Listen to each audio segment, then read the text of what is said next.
नमस्कार, दस्तक में आपका स्वागत है। मैं हूं निशांत चतुर्वेदी। देश के अन्नदाताओं के अच्छे दिन कब आएंगे ये कोई नहीं जानता। अलबत्ता अन्नदाता के नाम पर राजनीति का कोई मौका वो चूकना नहीं चाहते। मध्य प्रदेश में यही हो रहा है। इसी कड़ी में आज मुख्यमंत्री शिवराज सिंह चौहान मंदसौर में पीड़ित परिवारों से मिलने पहुंचे तो भोपाल में कांग्रेस नेता ज्योतिरादित्य सिंधिया सरकार के खिलाफ सत्याग्रह पर बैठ गए। इस बीच एक और किसान ने फिर खुदकुशी कर ली और सवाल छोड़ दिया कि क्या किसान की मौत अब सिर्फ एक आंकड़ा मात्र है। जिस वक्त मुख्यमंत्री शिवराज सिंह चौहान मंदसौर की गोलीबारी में मारे गए किसान परिवारों के जख्मों पर मरहम लगा रहे थे तो उनके कामकाज पर सवाल उठाते हुए ज्योतिरादित्य सिंधिया मंदसौर से 350 किलोमीटर दूर भोपाल में सत्याग्रह पर बैठ गए। और उसी दौरान बालाघाट के बल्लारपुर में रहने वाले 42 साल के किसान रमेश बसेन ने जहर खाकर खुदकुशी कर ली। रमेश बसेन पर सहकारी सोसाइटी का करीब 2 लाख रुपए कर्ज था। कर्ज लौटाने के लिए दबाव बढ़ता जा रहा था और दबाव न सह पाने के हालात में उसने खुदकुशी कर ली। तो सवाल यह है कि क्या शिवराज सिंह चौहान की सरकार किसानों को यह समझा नहीं पा रही है कि हालात जल्द सुधर सकते हैं। यह सवाल इसलिए क्योंकि खुदकुशी करने वाला रमेश बसेन अकेला नहीं है। बीते 48 घंटों में 4 किसानों ने खुदकुशी कर ली है। कर्ज से परेशान दूलीचंद ने जहर खा लिया तो कर्ज से ही परेशान माखनलाल ने खुद को फांसी लगा ली। हरि सिंह बढ़ते कर्ज और पटवारी की धोखाधड़ी से परेशान था और उसने भी जहर खा लिया। यानी एक तरफ किसानों की खुदकुशी का सिलसिला बदस्तूर जारी है तो दूसरी तरफ राजनीतिक खेल भी उसी रफ्तार से चल रहा है। किसानों की तकलीफें भी सुन रहा हूं, चर्चा भी कर रहा हूं, बातचीत भी कर रहा हूं।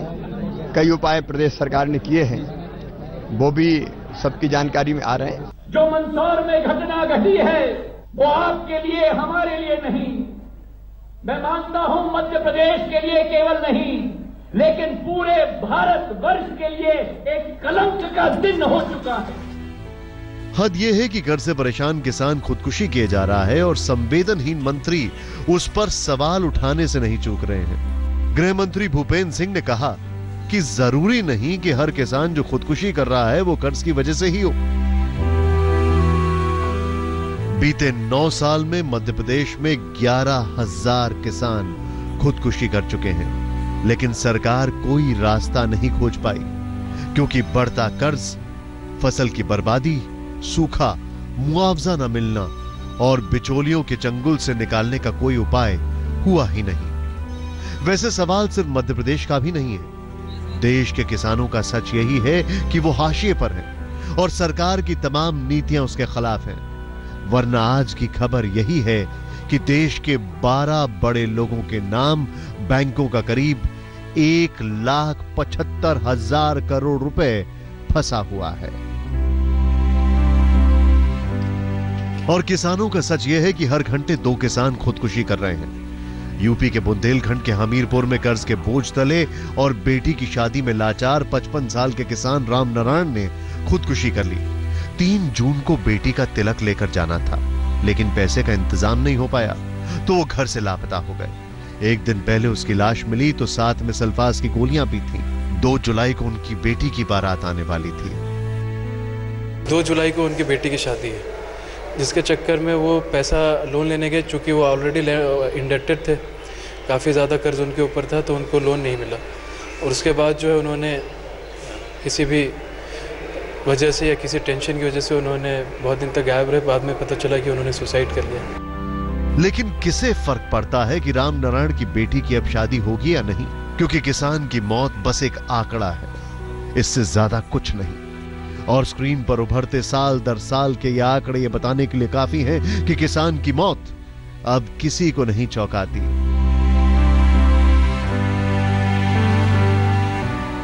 तो भूल जाइए कि बालाघाट में आज रमेश बसेन ने खुदकुशी की। आज तक ब्यूरो। किसानों की आत्महत्या का जो सिलसिला है इस देश में 1997 के आसपास जोर पकड़ता है। और अभी हाल देखें आप, कहीं भी रुकने का नाम नहीं ले रहा है। मध्य प्रदेश में किसानों की मुश्किल सिर्फ इतनी नहीं है कि उनके नाम पर राजनीति हो रही है, किसानों की मुश्किल यह भी है कि सरकार की तमाम घोषणाएं हकीकत की जमीन पर खोखली साबित होती हैं। प्याज खरीद के मामले में हुई घोषणा में भी ऐसा ही दिख रहा है और प्याज बेचने की कवायद अब फिर किसानों को रुला रही है। ये तस्वीरें मध्य प्रदेश के सिर्फ 3 शहरों की है, लेकिन सच यही है कि प्याज बेचने के लिए किसानों की भीड़ हर मंडी में ऐसी ही है। शिवराज सिंह चौहान ने किसानों को राहत देते हुए 8 रुपए किलो के हिसाब से प्याज खरीदने का ऐलान भले ही कर दिया, लेकिन किसानों के लिए प्याज बेचना आसान साबित नहीं हो रहा है। ये तस्वीर उज्जैन की है। उज्जैन इलाके में प्याज की बम्पर फसल हुई है और किसानों को राहत देने के मकसद से 7 तहसीलों में 7 प्याज केंद्र बनाए गए हैं। हर केंद्र से 150 ट्रॉली प्याज की खरीद हो रही है, लेकिन प्याज इतनी है कि किसानों को समझ नहीं आ रहा कि वो कब तक इंतजार करें। समस्या यह है कि यहाँ पे खाली मात्र 150 ट्राली रोज तुल रही है, जो कि यहाँ पे हजारों किसानों के यहाँ पे आके लाइन में लगे हुए हैं। बाकी इनको एक कोई भी टोकन नहीं मिल रहा है। 150 ट्राली में कुछ भी नहीं होना। 30 तारीख तक में इसमें हम गाड़ी आइसर में प्याज लेके आते हैं, यहाँ तुलवा नहीं रहे हैं और यहाँ बहुत सारे ट्रैक्टर बारिश में भींग भी रहे हैं और यहाँ पे कोई सुनने वाला भी नहीं हमारी। प्रशासन ने एक ही दिन में उज्जैन के 2600 किसानों को 30 जून तक के लिए टोकन बांट दिए थे। कई किसानों को टोकन नहीं मिले तो वे अब प्रदर्शन कर रहे हैं। इस समस्या से बचने के लिए पुलिस के साए में किसानों को टोकन बांटे जा रहे हैं और किसान प्याज बेचने से पहले टोकन पाने की जद्दोजहद कर रहा है। सभी लोगों को रजिस्ट्रेशन जो थे टाइम से कर दिए गए हैं और 30 तारीख तक की डेट तक 2600 लोगों किसानों को हमने रजिस्ट्रेशन कर दिया है। शिवराज के गृहनगर सीहोर में भी यही हाल है। कृषि उपज मंडी में समर्थन मूल्य पर प्याज की खरीद शुरू होते ही प्याज बेचने वाले किसानों की भीड़ लग गई।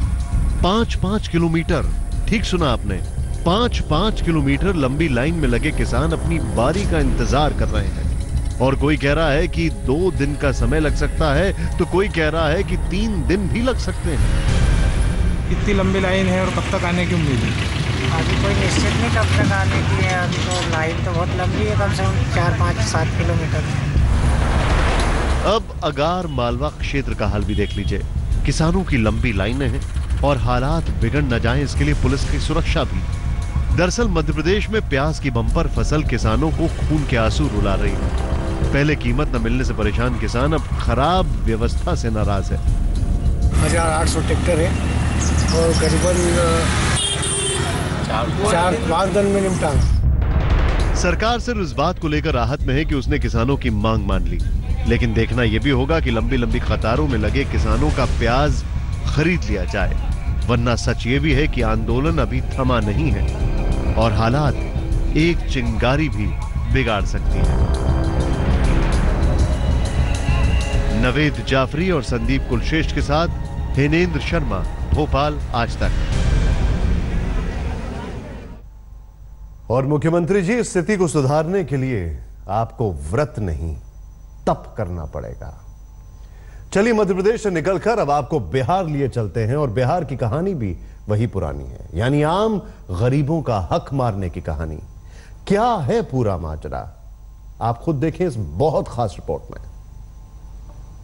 बाहर से सुई पानी चलता है, वही आते हैं, देखते हैं पानी, और सब पानी बाहर से आता है। नहीं देते तो हम लाते सर बाहर से। सुई एक ठो लिखा तो बाहर से लाए। ये पटना मेडिकल कॉलेज हॉस्पिटल के मरीजों की परेशानी है। उन्हें सुई से दवाई तक सब बाहर से लाना पड़ता है, जबकि पीएमसीएच में सरकार की तरफ से मुफ्त दवाइयों की योजना जारी है। दवाई हमको बाहर से मंगाए हैं सर, सब टोटल सामान दवाई बाहर से मंगाए हैं। सरकार का दावा है कि आउटडोर में 30 से 35 दवाइयां और इंडोर में 100 दवाइयां मरीजों को मुफ्त दी जाती है, लेकिन सच ये है कि मरीजों को अस्पताल में दवाइयां मिलती नहीं। तो सवाल है कि दवाइयां जाती कहां हैं? दरअसल ये दवाइयां अस्पताल के कर्मचारियों की मिली भगत से अस्पताल के बजाय बाहर बाजार में बिकती हैं। और ये हम नहीं कह रहे, बल्कि ड्रग कंट्रोल विभाग की रिपोर्ट कहती है। ड्रग कंट्रोल विभाग ने जब बाजार की दुकानों पर छापेमारी की तो उसे कई सबूत हाथ लगे। मसलन ये इंजेक्शन, इस एक एंटीबायोटिक इंजेक्शन का दाम 2500 रुपए है, जबकि इसे अस्पताल में मरीजों को मुफ्त दिया जाना था। हनुमान एजेंसी के प्रतिष्ठान में छापेमारी और उस प्रतिष्ठान में बिहार गवर्नमेंट सप्लाई की औषधियाँ थी। उसकी जांच जब की गई तो ये पता चला कि ये औषधि पीएमसीएच में खरीदी गई है और ये पीएमसीएच की दवा है। पटना में दवाइयों के थोक बाजार गोविंद मित्रा रोड के इस श्री हनुमान एजेंसी पर छापा जब मारा ड्रग कंट्रोल विभाग ने, तो यहाँ पीएमसीएच की दवाइयाँ मिली, इंजेक्शन मिले। मामला खुला तो हड़कंप मचा तो मामला पुलिस के पास पहुंचा और अब पुलिस से लेकर अस्पताल प्रशासन तक जांच की बात कर रहा है। कई ऐसी दवाइयों के बारे में बताया गया है, जैसे स्नेक वेनम वगैरह है, वो भी एक्सपायर्ड दवाइयाँ वहाँ से जा रही हैं, एक्सपोर्ट हो रही है और चेंज हो रही हैं। तो उसको जो भी लोग दोषी होंगे उन पर कार्रवाई होगी, जो भी इस रैकेट में इन्वॉल्व है, और हम लोग पूरी तरह से अनुसंधान करेंगे। कहाँ से ये लीक हुआ है इसकी जानकारी हम लोग बोर्ड कमेटी बनाए हैं, वो कमेटी अब इसको जांच करके बताएगी कि कहाँ गड़बड़ी है। अब सवाल यही है कि क्या जांच में दोषी लोगों के खिलाफ सख्त कार्रवाई होगी और क्या ये जांच मिसाल बनेगी कि भविष्य में गरीब मरीजों को मिलने वाली दवाई खुले बाजार में न बिके। सवाल इस महंगे इंजेक्शन का नहीं है, सवाल इस बात का भी है कि बहुत सी दवाइयां अस्पताल में उपलब्ध होते हुए भी लापरवाही या फिर चोर बाजारी की वजह से मरीजों तक नहीं पहुंच पा रहा है। सुजीत कुमार झा, पटना, आज तक।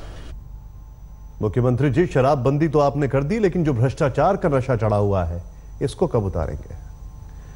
आम आदमी पार्टी में अपने ऑफिस को लेकर फिर से विवादों में आ गई है। इस बार दिल्ली सरकार के पीडब्ल्यूडी विभाग ने ही अब तक दफ्तर खाली नहीं करने के लिए 27,73,000 रुपए से ज्यादा का नोटिस भेज दिया है। क्या रहा पूरा मामला, अब हमको बता रहे हैं हमारे सहयोगी कुमार कुणाल, पूरी खबर बताएं। देखिए, खबर यह है कि 2 महीने पहले तकरीबन जो आवंटन था दिल्ली में आम आदमी पार्टी के दफ्तर का, जो कि बहुत पॉश इलाका है, राउज एवेन्यू कनॉट प्लेस से सटा इलाका है, वहां पर खुद दिल्ली सरकार ने अपने ही मंत्री के बंगले को पार्टी ऑफिस बना दिया। उसका आवंटन एलजी ने रद्द कर दिया था, लेकिन तब से लेकर अब तक उन्होंने खाली नहीं किया है दफ्तर। 27,73,802 रुपए का नोटिस भेजा गया है कि अगर आज की तारीख में भी वो दफ्तर खाली कर दिया जाता है तो इतना पैसा तो उनको देना ही पड़ेगा। और कहा गया है कि इसकी बजाय अभी कोई दफ्तर भी उन्हें नहीं दिया जाएगा, क्योंकि उन्होंने जो इलीगल तरीका है वो अपनाते हुए ये पूरा आवंटन किया था। तो एक सख्त कदम और बड़ा नोटिस, 27 लाख रुपए का से ज्यादा का नोटिस, यानी मुश्किलें आम आदमी पार्टी के लिए। शुक्रिया जानकारी के लिए। आम आदमी पार्टी को चाहिए था एक खास जगह। खैर, बहुत बहुत शुक्रिया। पशुओं के खिलाफ होने वाली हिंसा को रोकने और उनसे जुड़े कानूनों में बदलाव के बाबत सरकार को राय देने के लिए 1962 में पशु कल्याण बोर्ड का गठन किया गया था। इस बोर्ड में समाज के अलग अलग तबकों से जुड़े 28 सदस्य होते हैं, लेकिन पहली बार ऐसा हो रहा है कि पशु कल्याण बोर्ड गाय कल्याण बोर्ड में बदलता जा रहा है। अभी जो नया एक्ट में अमेंडमेंट हुआ है वो एनिमल क्रूरल्टी एक्ट में अमेंडमेंट हुआ है, या उसमें चर्चा चल रही है। एक्चुअली एनिमल वेलफेयर यानी काउ वेलफेयर ऐसा नहीं है। उसका जैसे हिंदी नाम है जीव जंतु कल्याण बोर्ड, तो उसमें गाय से लेके सब प्राणी के लिए उसका क्रूरल्टी न हो, उसका वेलफेयर हो, उसके लिए सब प्रावधान किए गए हैं। पूरे देश में वो एक समान कानून है। 55 साल पुराने animal welfare board of India की नियुक्तियों को लेकर सरकार सवालों के घेरे में है। पुराना बोर्ड दरअसल 28 फरवरी 2017 को खत्म हो गया था, डिसॉल्व कर दिया गया था। जब नया बोर्ड सरकार ने गठित किया तो उसमें 8 नियुक्तियां स्वतंत्र मेंबरों की। अब इन 8 मेंबरों में से आरोप लग रहा है कि 7 मेंबर तो काउ प्रोटेक्शन, काउ वेलफेयर से जुड़े हुए हैं, यानी कि कहीं ना कहीं उनका लेना देना पशु कल्याण से नहीं बल्कि गौ कल्याण से है। पुराने सदस्य ये आरोप लगा रहे हैं कि सरकार की कोशिश है कि इस पूरे बोर्ड की स्वतंत्रता को खत्म कर दिया जाए। यही वजह है कि सरकार ने एक नोटिफिकेशन जारी करके ये भी कह दिया कि अगले 3 साल तक इस बोर्ड का जो चेयरपर्सन होगा वो एक सरकारी अधिकारी होगा। कुल मिला के अगर हम देखें तो पिछले साल से जिस तरह से जलीकट को लेके विरोध किया था एनिमल वेलफेयर बोर्ड ने, उसको लेके दोनों के बीच में तनाव बना हुआ है। और इन तमाम आरोप प्रत्यारोपों के बीच में सरकार के नुमाइंदे, चाहे वो मंत्री हो या नौकरशाह, कोई भी कुछ भी कहने से बच रहा है। कैमरा पर्सन संजीव के साथ मौसमी सिंह, दिल्ली आज तक। चलिए अब बात उत्तर प्रदेश की करते हैं। उत्तर प्रदेश में सत्ता संभालने के बाद योगी आदित्यनाथ ने दावा यही किया कि कानून व्यवस्था दुरुस्त होगी और मंचलों पर लगाम लगाई जाएगी। लेकिन हाल यह है कि एक ही परिवार की 3 लड़कियों से बलात्कार की धमकी देने वाला खुलेआम घूम रहा है और पीड़ित थाने के दर-दर चक्कर काट रही है। कोई शिकायत सुनने के लिए राजी नहीं।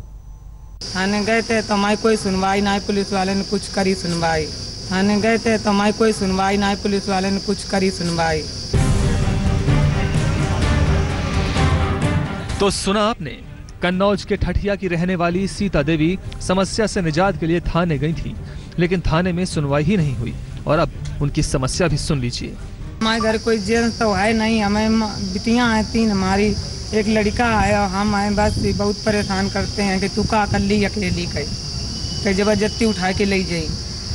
तो ये उत्तर प्रदेश का हाल है, जहां एक तरफ एंटी रोमियो स्क्वाड का नारा बुलंद कर सरकार मंचलों पर लगाम लगाने का दावा कर रही है और दूसरी तरफ दबंग घर में घुसकर लड़कियों से बलात्कार करने की धमकी दे रहे हैं और इलाके के थाने में पुलिस कोई सुनवाई तक नहीं कर रही। दीपक और सोनी और छेदीलाल मेरे घर पे आते हैं, छेड़खानी करते हैं मेरे साथ, बहुत डर लगता है। इलाके के थाने में चक्कर लगाते लगाते महिला परेशान हो गई तो पुलिस अधीक्षक का दरवाजा खटखटाया। महिला ने प्रार्थना पत्र दिया है, मेरे संज्ञान में आया है। मैंने थाना प्रभारी ठठिया को बताया, इसमें तत्काल जो है वो अभियुक्तों के खिलाफ कार्रवाई की जाए और जो भी इसमें अभियोग बनता है वो पंजीकृत कराया जाए।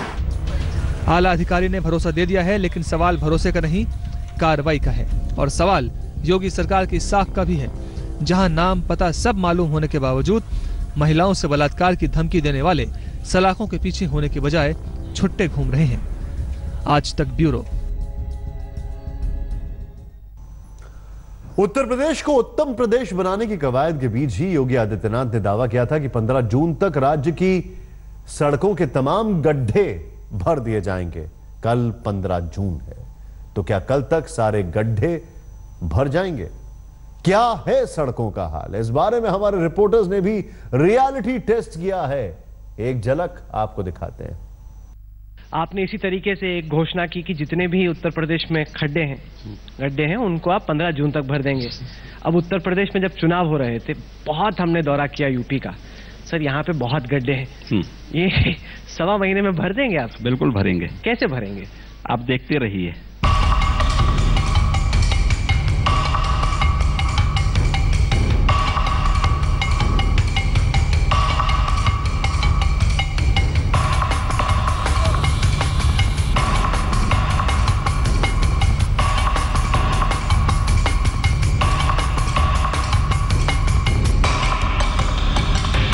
अभी तक जहाँ से आया हूँ मैं, वहाँ से सारे गड्ढे ही हैं। रोज गाड़ी खराब, कभी एक्सल टूट रहा है।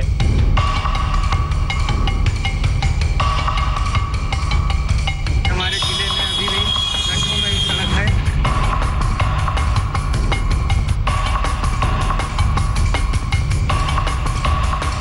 यहाँ पर दिन में चलना इतना मुश्किल है, वो रात का सफर तो यहाँ पर बिल्कुल भी सेफ नहीं है।